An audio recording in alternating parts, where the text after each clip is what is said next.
Health is Wealth with Dr. Mike is brought to you by Pizzaville, where you can enjoy your favorite pizza guilt-free. Pizzaville's 11-inch extra thin crust pizzas are thinner, lighter, and tastier. Order an 11-inch extra thin crust margarita pizza, only 120 calories a slice. Health is Wealth with Dr. Mike on 1059 The Region. You're listening to 1059 The Region, and this is Health is Wealth with Dr. Mike Carrozza. I'm station manager Tina Cortez. Good morning, Dr. Mike. Good morning, Tina. Can you give us sort of an update on what's happening in your practice these days? Are we in the early days of cold and flu season, and is it different from previous years? You know, look, I gotta really just come out of the gate here. I'm really blessed, and I'm very grateful that our clinic has been operating quite responsibly. And we have an amazing protocols in place to screen our patients and keep our practitioners and our staff. You know, obviously we shut down our waiting room. We're screening patients coming in. We're doing our sanitizations within the center on a rotation every time a patient leaves. So I mean, it's been amazing, and I'm very grateful. And it is that time that we are busier than ever, and that's a good thing. Because patients want to get healthy. They want to get their immune system up and sort of running optimally. And I think that's key, because whether you're just going to have the sniffles or cold and flu, you know, one patient put it so eloquently the other day. It says, listen, I don't want to have the sniffles and have to go get COVID testing every weekend. Mm-hmm. You know, so doc, can you keep me healthy so I can just, work and keep going. So, I mean, we want to help the community, we want to help our patients, and we want to help every one of our listeners out there, because the key is to try to get their immune system on point. And it starts with pretty much the diet. Of course, we always mention that, but there's also some other unique therapies that we do in our clinic to sort of balance our patients' immune system. And back to your question about, we're right at the pinnacle. There's already, maybe you've kept your kids home already, because they've had the sniffles, or you have to quarantine them for 14 days because they're subjective. So we're even getting people in the office that are not feeling well. So we're right in the thick of things. This is cold and flu season at its best. This is when the weather just fluctuates and dips, and we've actually been lucky. We've had a fantastic fall. I think the weather's been impeccable. But what happens with that is we spend more time indoors, and unfortunately, this is just when it happens. And, amid of this COVID-19, we're going to have the mix of the cold, the flu, the seasonal, the ear infections, the strep throats, and the chronic coughs. And so not only are you going to have influenza, you're going to have the regular illnesses that come with kids and children and young adults and even elderly as well. So it's a little bit of a tricky situation, but really, the key to this is let's keep everybody's immune system up and running, and like I mentioned, is optimal immune function is what we want. And usually the thing to talk about that's going to be the most important is, what will lower the immune system the most? Because I know you're going to ask me that. Mm-hmm. And I want to remind our listeners, staying up late, drinking excessively, and eating like garbage, and eating very, very non-nutrient dense like foods are really going to put patients at risk. So the words of advice that I have to give to our patients is have a good night's sleep, for sure, because when you sleep, you heal the body. We've been saying that this whole show for the last 6 months.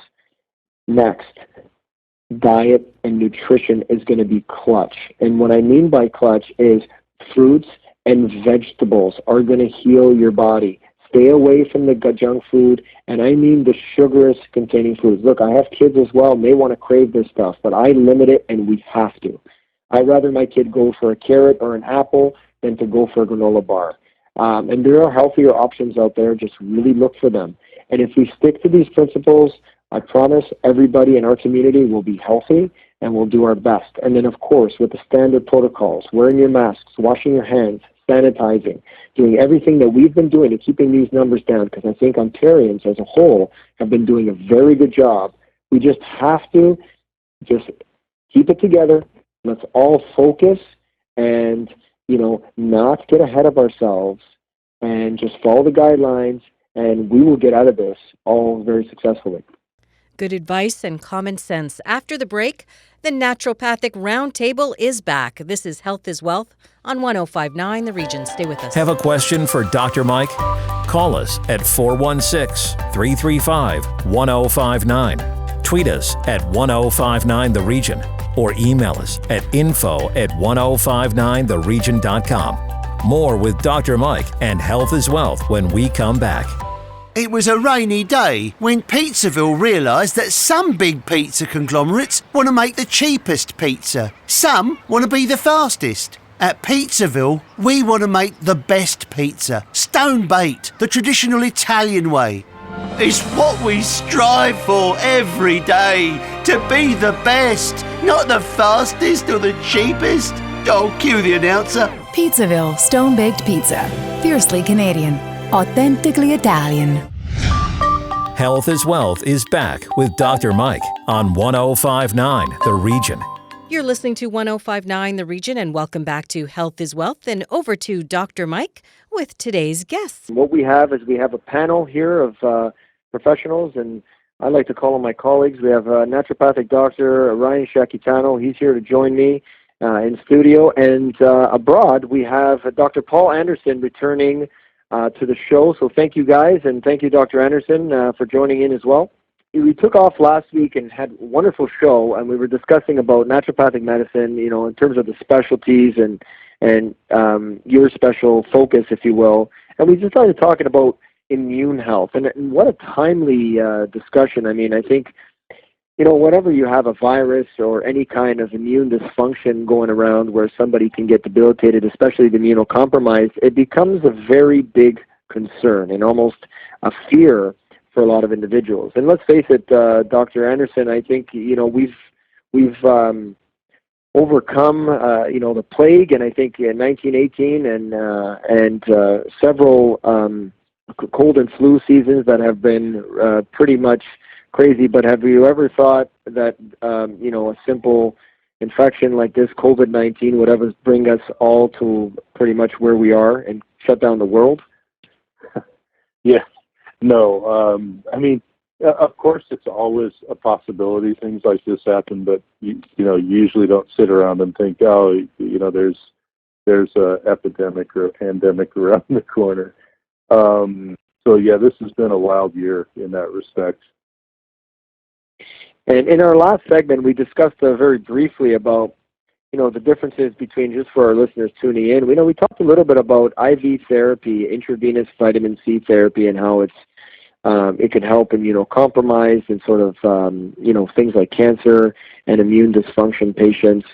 We talked about the notion about taking oral vitamin C versus taking it intravenously, and how, you know, the bowel tolerance would actually get increased as a result of this, to allow patients to take it orally. But it's just not as effective, right, Dr. Anderson? I guess, you know, when you're treating, you know, chronic diseases, you know, it gets a little bit more effective for fighting this. I mean, can we just touch a little bit? I know it'll probably take the whole segment to just talk about it. Can we talk about, you know, what does vitamin C specifically do, and how does it help the immune system, specifically for, like, you know, even infections, or like specifically for cancer? Yeah, I mean, I think that's a great topic. So, you know, all nutrients, vitamins and minerals and related things, most of them can be given intravenously. And the reason that we do that is to go around the digestive system, so it all gets into the blood, and, you know, we can control how much the person actually has available to their cells. But vitamin C is especially interesting, and I think this is why IV vitamin C is so useful, in that humans don't, unlike most animals, humans don't make their own vitamin C. And so when you're getting sick, you use up a lot more vitamin C, which is why we probably see, you know, people who are getting sick or who are ill, or their immune system is battling something, say like cancer, etc. They do well with intravenous vitamin C. And if you think about it from, let's take infections, because that's on everyone's mind right now. Your immune system has a number of layers. You can think of it like that. And so there's the outer sort of protective layer, that is the reason we don't get sick all the time. So cold and flu season, people are coughing and sneezing stuff on us all day, and the reason that we don't get sick every day, hopefully, is that the outer defense of the immune system is, stopping bugs when they come in, killing them, identifying them, maybe activating our memory immune system. But that system, that first defender system, uses a lot of vitamin C to regulate it, and it also uses a lot for some of the killing cells. So you can imagine, cold and flu season, or like right now where there's, a virus kind of circling the world that we're maybe exposed to, that first defender system, it's burning up its resources all the time. But what will happen is when the resources get down, then it's sort of like the outer defense goes down and then the stuff gets in. If you take something then that's immune dysregulating, which most viruses are, but certainly COVID is that way, once it gets in, the vitamin C acts in different parts of the body's physiology to help deal with the inflammation that, say, COVID creates, or other viruses. And, we hear a lot about that, like lung inflammation, blood vessel inflammation, clotting, breathing problems, heart problems, etc. Well, most of those start when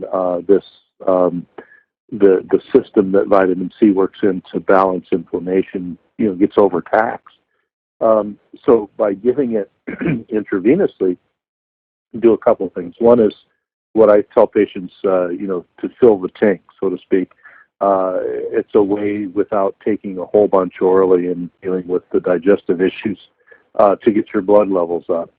And the other is sometimes in people, regularity is good. So you're sort of, refilling the vitamin C reserves as they go and deal with their illness, which we've seen actually with COVID patients and cancer patients be quite helpful.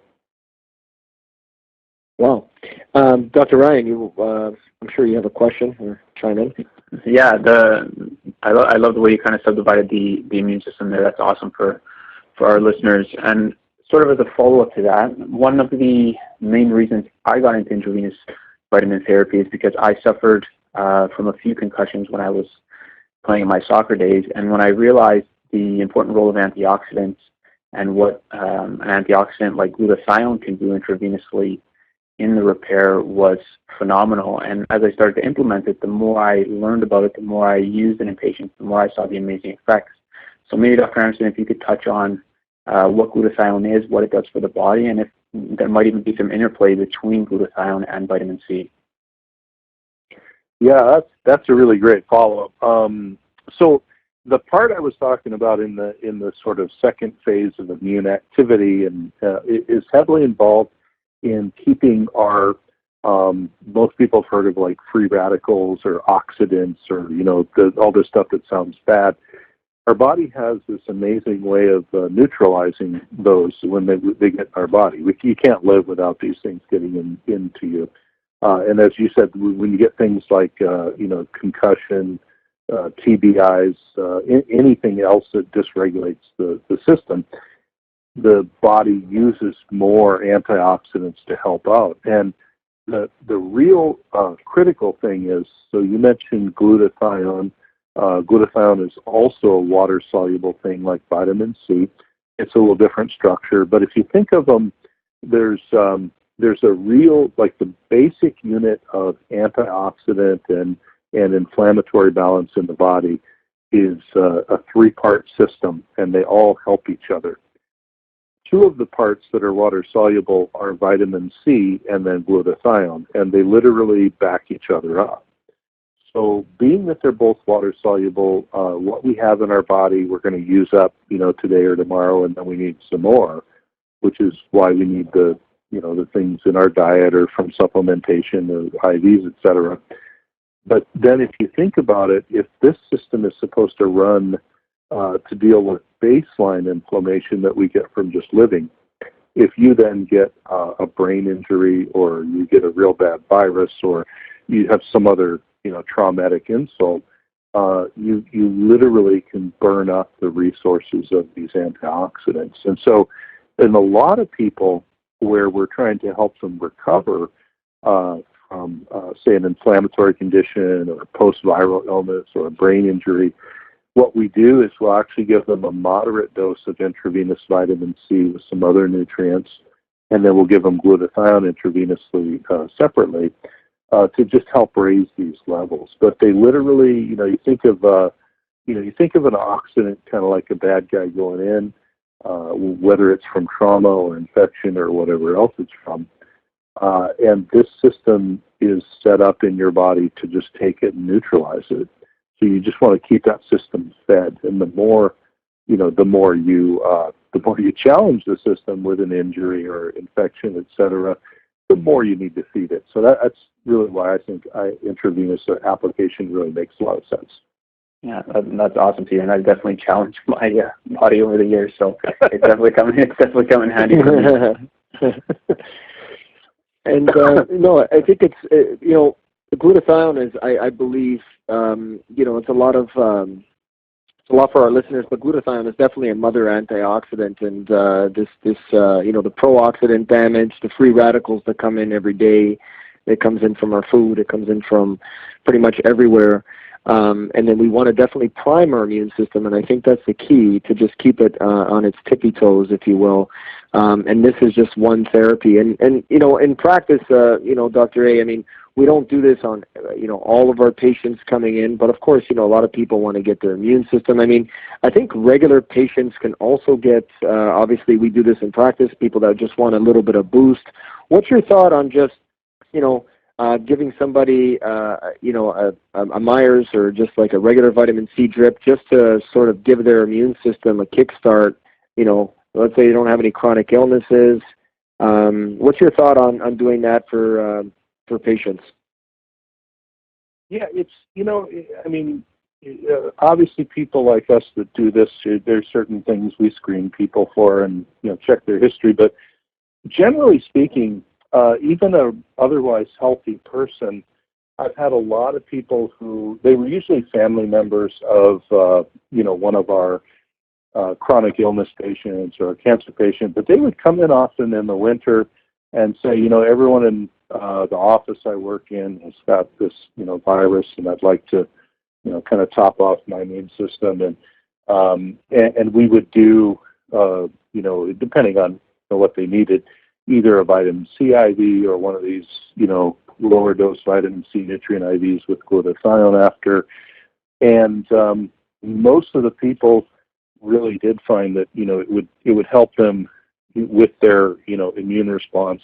The other thing we would get would be the people who weren't quite, they were otherwise healthy, but they hadn't thought about prevention, and they would start to get sick. They'd start to get whatever the office was passing around.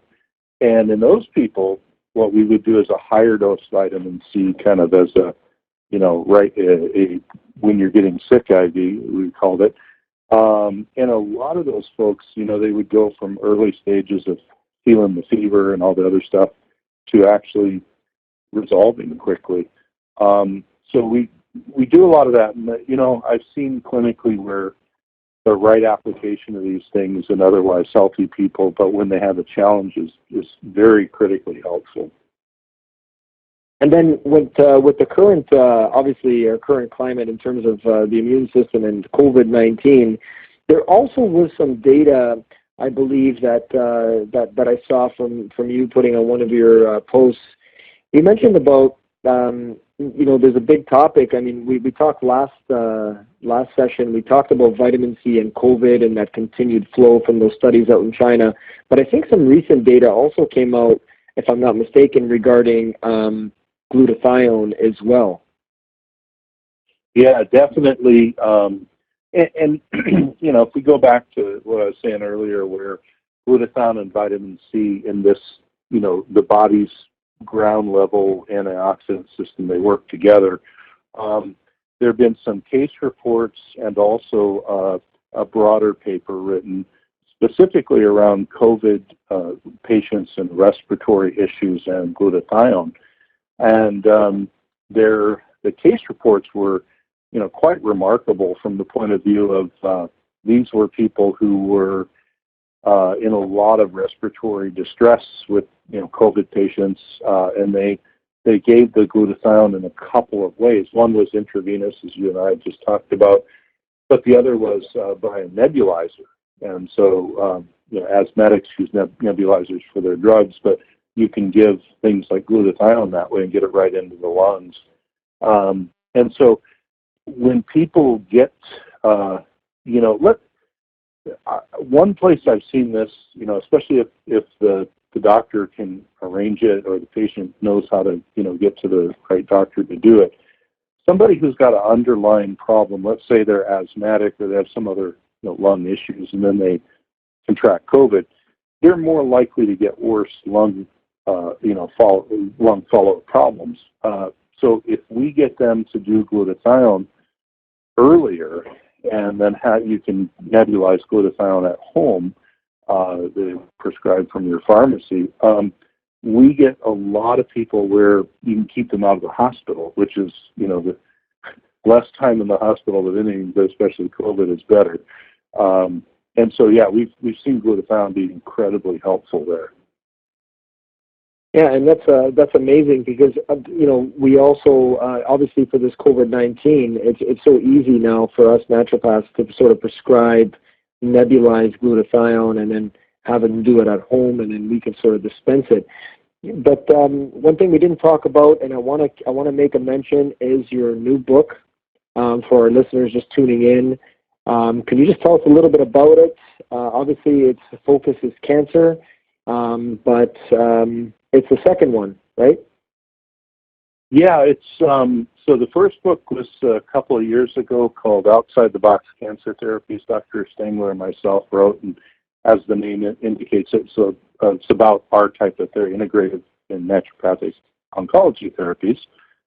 And one of the things in that book we touched on, but we couldn't get deeply into, and I really, based on my experience of sitting across from cancer patients for decades at this point, I saw was a real need for the families and the patients themselves was, what do you do with that, shock and internal sort of emotional upheaval that any rational person gets when they get a bad diagnosis, especially cancer.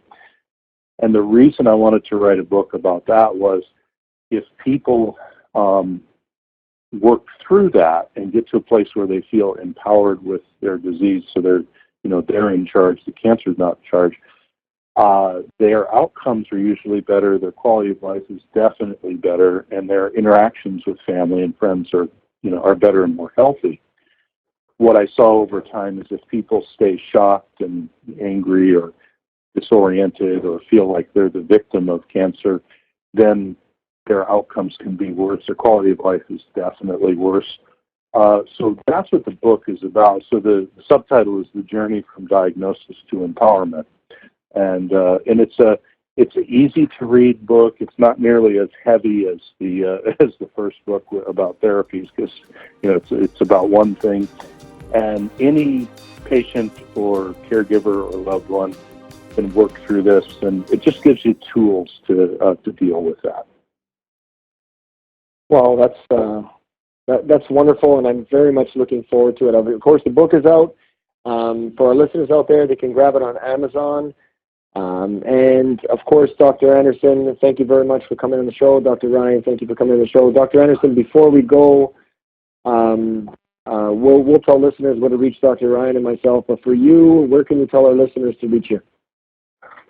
Yeah, the easiest is either Instagram or Facebook are the best portals. So on Instagram, it's just DRA, like Dr. A online. So just DRA online, all one word. And on Facebook, it's DR.A online. So same thing, basically. And I post a lot of, like you were talking about, the glutathione research or vitamin C or other immune-helping things. I do a lot of cooking for immunity posts and a lot of stuff on there. So that's the easiest way to get me. Well, thank you again for coming on the show, and thank you for our listeners. Back to you, Tina. Thanks, Dr. Mike. And how can our listeners connect with you at AppleMed? Well, they can reach us on Instagram at AppleMed Clinic. They can email us, either myself or Dr. Ryan, at info@applemed.ca. they can call us at 905-303-4622, and they can definitely mention that they've heard this ad and obviously this show. And then what they can also do is they can come and see either one of us for a free 15-minute consultation for any of their concerns or anything they want to discuss more, especially about this segment. So thank you very much, Tina. And if you missed any part of Dr. Mike's conversation with Dr. Paul Anderson from Seattle, go to our website, 1059theregion.com. Thanks for listening. Connect with us on Twitter at 1059theregion or call 416-335-1059 or email info@1059theregion.com. This is 1059 The Region. Health is Wealth is brought to you by AppleMed Clinic, located at 3560 Rutherford Road, Unit 45. AppleMed takes a results-driven approach to patient care. Remember, an AppleMed day keeps illness away.